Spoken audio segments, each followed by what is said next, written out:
Hello student, कैसे हो? How are you? आप सबका एक बार फिर से स्वागत है अल्फ़ा क्लास फिजिक्स में। आज हम स्टार्ट करेंगे यूनिट नंबर 6, क्लास 12th की यूनिट नंबर 6 ऑप्टिक्स। 4 यूनिट हमने कंप्लीट कर ली है। यूनिट नंबर 5th है आपकी इलेक्ट्रोमैग्नेटिक वेव। इलेक्ट्रोमैग्नेटिक वेव और यूनिट नंबर 10 दोनों एक दूसरे से कोरिलेटेड है। तो यूनिट नंबर 5 को हम करेंगे यूनिट नंबर 10 के साथ। तो आज हम स्टार्ट करते हैं। देखिए, अपनी जो 12th क्लास की फिजिक्स है उसको इस तरह से डिवाइड किया गया है कि तो सबसे पहले आपका इलेक्ट्रिसिटी और मैग्नेटिज्म के चैप्टर हैं। तो पहली यूनिट आपकी इलेक्ट्रोस्टैटिक्स की थी, दूसरी यूनिट आपकी इलेक्ट्रिक करंट की, फिर मैग्नेटिज्म, और उसके बाद फिर इलेक्ट्रिक करंट कैसे प्रोड्यूस किया जाता है, इलेक्ट्रोमैग्नेटिक इंडक्शन की थी। यानी कि चारों यूनिट एक दूसरे से रिलेटेड थी। अब हम करेंगे एक अलग से यूनिट है ऑप्टिक्स। ऑप्टिक्स क्या होता है? It is the branch of physics which deals with the study of light and it's phenomenas, like reflection है, रिफ्रैक्शन है, etc। और भी बहुत सारे फिनोमिनाज हैं। उन सब के बारे में हम इस यूनिट के अंदर करेंगे। ये अकेली यूनिट है जिसमें हम लाइट के बारे में डिस्कस कर रहे हैं। उसके बाद जो यूनिट्स आएंगी उनके बारे में हम एटम और एटम की स्ट्रक्चर्स और ड्यूल नेचर ऑफ एटम के बारे में स्टडी करेंगे। और फिर लास्ट जो यूनिट आएगी 9th यूनिट, उसमें हम सेमीकंडक्टर डिवाइसेस के बारे में, यानी कि आपकी इलेक्ट्रॉनिक्स के बारे में डिस्कस करेंगे। इलेक्ट्रिकल है, ऑप्टिकल है। तो हमने स्टार्ट की optics. It is the branch of physics which deals with the study of light and it's phenomenas. Reflection और रिफ्रैक्शन के बारे में आपने थोड़ी बहुत स्टडी 10th क्लास में की थी। अभी हम स्टार्ट करते हैं ऑप्टिक्स। ऑप्टिक्स की 2 ब्रांचें हैं। मेनली ऑप्टिक्स को 2 पार्ट में डिवाइड किया गया है, रे ऑप्टिक्स और वेव ऑप्टिक्स।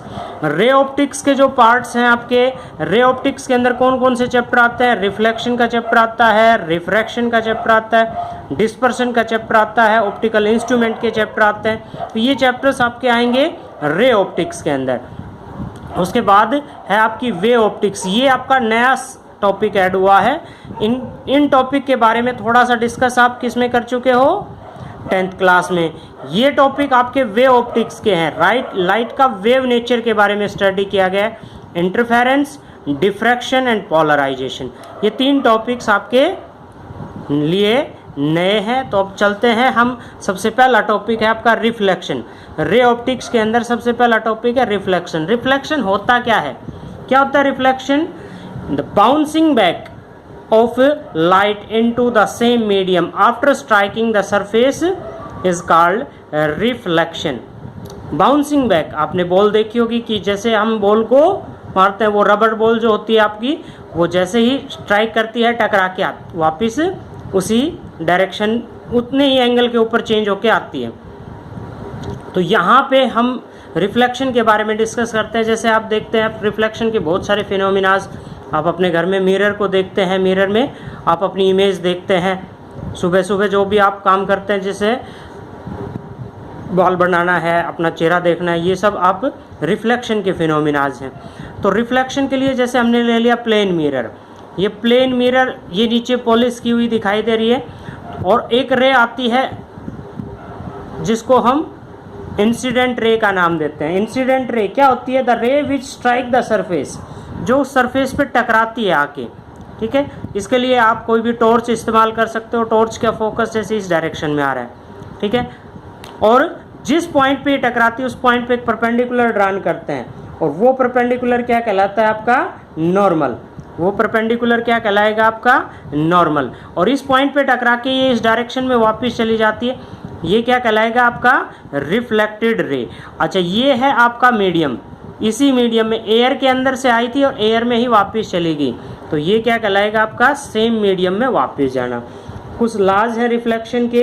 रिफ्लेक्शन के लाज क्या होंगे? देखिए, सबसे पहला ला है कि आपका इंसिडेंट रे जो है नॉर्मल के साथ जो एंगल बनाती है, ये एंगल क्या कहलाएगा? Angle of incident. और नॉर्मल के साथ जो रिफ्लेक्टेड रे एंगल बना रही है, ये क्या कहलाएगा? Angle of reflection. तो आप जब भी मेजरमेंट करोगे तो आप देखोगे लॉ ऑफ रिफ्लेक्शन के अंदर क्या है आपका law of reflection.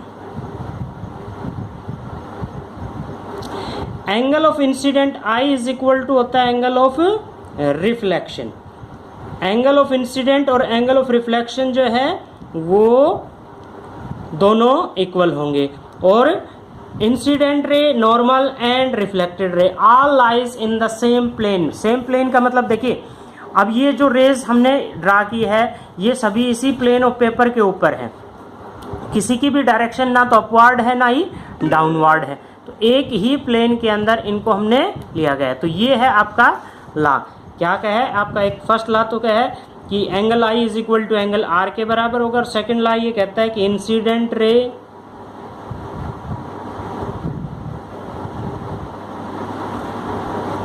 Comma reflected ray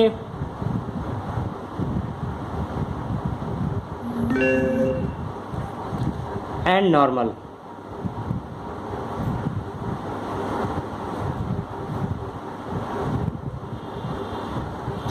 all lies in same plane।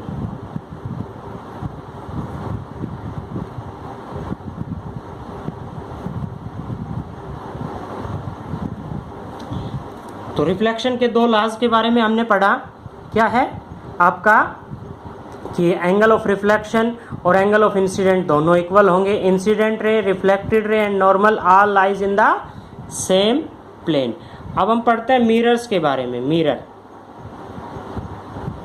क्या होता है? मिरर, मिरर एक ऐसा डिवाइस है जो रिफ्लेक्शन के लिए रिस्पॉन्सिबल है, या ये कहें कि which works on the basis of reflection, जिस पे लाइट टकरा के और उसी मीडियम में वापस चली जाए, जिस सरफेस से लाइट टकराए और वापस चली जाए, वो क्या कहलाएगा? आपका मिरर। मिरर मेनली तीन टाइप्स के होते हैं। एक तो होता है प्लेन मिरर। मिरर बनता कैसे है? ग्लास के ऊपर हम पॉलिश कर दें। प्लेन ग्लास लिया और इस पर हमने पॉलिश कर दी एक साइड, चमकदार पॉलिश, तो ये क्या बन गया? आपका प्लेन मिरर। जैसे आपके घर में जो ड्रेसिंग टेबल है वो आपका प्लेन मिरर की तरह से काम करता है। एक आता है आपका, ये हो गया प्लेन मिरर।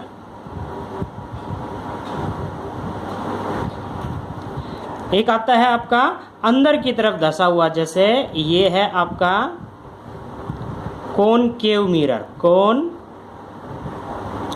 केव का अर्थ होता है गुफा।